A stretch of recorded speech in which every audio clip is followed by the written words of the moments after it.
Hi, my name is Lasco Atkins. I'm the director and one of the lead actors in Forever in a Day, the short film.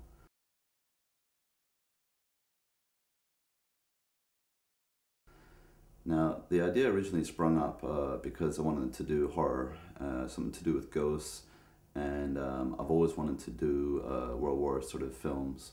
I love acting in them. I mean, just to be on a Steven Spielberg set or just out in the middle of nowhere on location is just one of the best feelings in the world when you're in a period costume.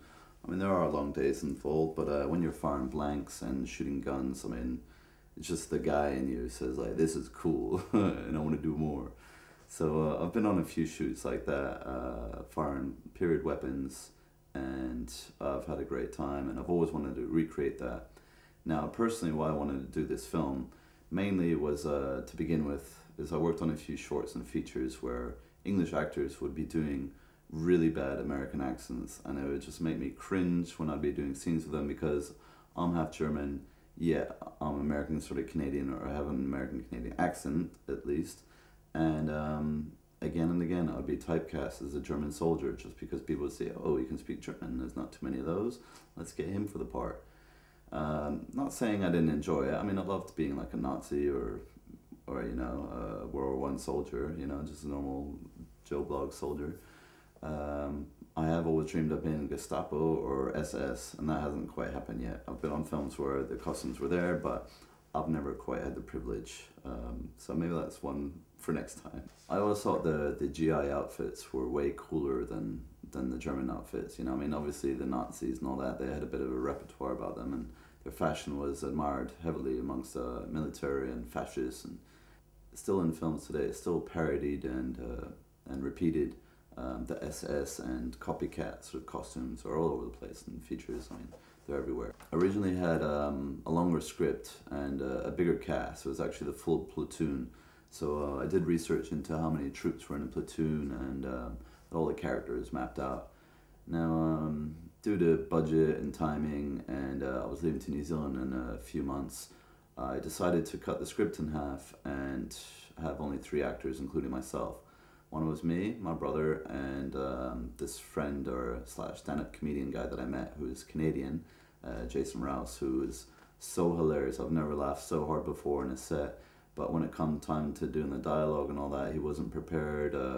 He was literally holding the script out of shot a lot of the time, and it was a bit of a nightmare working with him, and that was the only time I ever did. Now, he's long gone, and he's got his green card in the States, and I'm still here. Despite complications of the filming, the first section of the film, the exteriors in the jungle, which I graded to look like Japan, shot in Surrey, turned out very well. The sound was great, the acting and all that was spot on, so I mean it was going somewhere. Now when we got to the blue screen in a studio shoot, which was in a very enclosed space, keep in mind, a lot of the footage was lost because we did it handheld and my mate just couldn't key it, so he just ditched all of it, which meant that I was restricted to the master at wide, which is a real pain in the ass because I had to kind of zoom in and cut and try and make it look like all those edits were specific and chosen deliberately, but they weren't because we had sound issues, we had keying issues.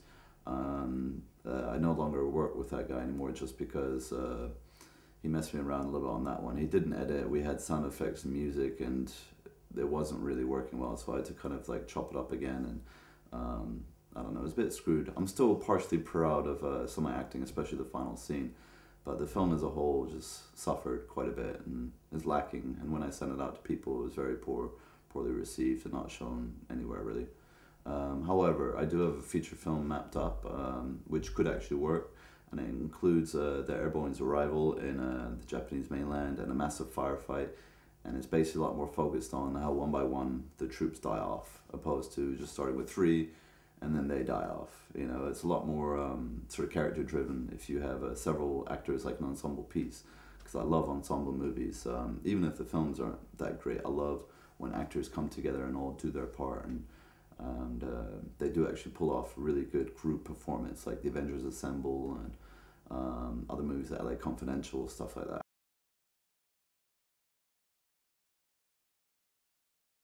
Now, if we were to do a live action and a feature, I would definitely have a big studio space so I could play around with shooting whichever angles and use the green screen to its fullest.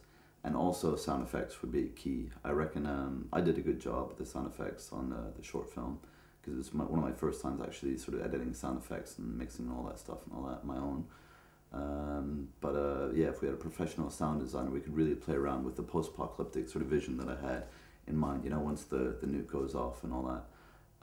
But if you haven't seen it yet, please watch it. You can see it on YouTube and Vimeo and on my website.